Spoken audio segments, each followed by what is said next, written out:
ukuthi kungenza ukuthi mhlambe lo muntu une colon cancer. Kungenza ukuthi lo muntu une colon cancer. If a patient has a colon cancer, uba nama symptoms ama piles. Uba nako ukuphuma amanzi esithweni sakhe sokutoilet. Uba nako ukuphuma igazi esithweni sakhe sokutoilet. Lo muntu ke loyo I more likely ukuthi umcele ukuthi akaye kudokotela wasentshonalanga, yabo? Ngoba ema-clinic mhlawumbe bazofuna incwadi ya dokotela wasentshonalanga. Ngoba yabona njengoba ngithi ngiyakhala kakhulu ngenhlangano zethu. Inhlangano zethu azisilekelelanga kwi-level ebesiyidinga ukuthi njengamanje kufuna ngabe sinama referral forms are standardized according to natural medicine, not Western medicine, according to natural medicine. Asinawo, asikwazi thina ukubhala incwadi sithi sitshele isibhedlela ukuthi asenze lama test kulo muntu. Asikwazi thina ukwenza because asigazethekanga ngendlela ebefuneka ukuthi ngabe asikwazi ukuthi from 1994 till now sisagijima emkhathini, sisalwa, sisabanga, sisakwebhana ngoba manje ulwazi aliphelela lokho. Ipatient uma uzoyithetha ke i-cancer yecolon kufuneka senze i-blood test esibiza ukuthi CA199.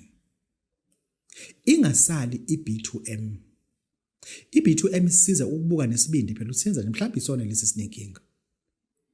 Ngeza ukuthi icancer sesibindini ayikho emathumbini. That is why isibindi sibleeda igazi lingena emathumbini bese lophuma ezantsi.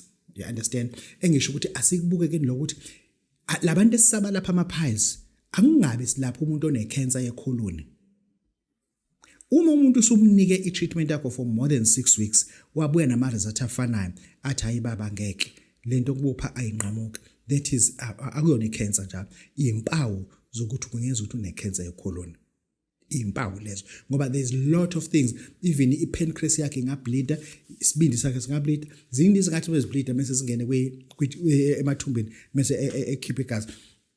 Lezi zinto lezi ngiyafuna ukuthi sizikhulume ngoba zizosiza ukuthi sizazi sihambe sehlangane lezi esizibisa belapha indabuko ukuthi belapha indabuko sasalela emuva kangaka kwabasentshonalanga.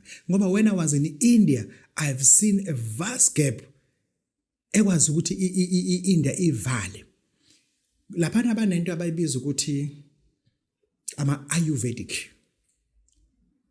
banedlanzana elincane kuthiwa ama homeopathy, elincane kuthiwa ama homeopathy, mase bezoba ne Western medicine whereby they use synthetic drugs. Okay, but Indian government able to merge all that. Kuyasebenzisana.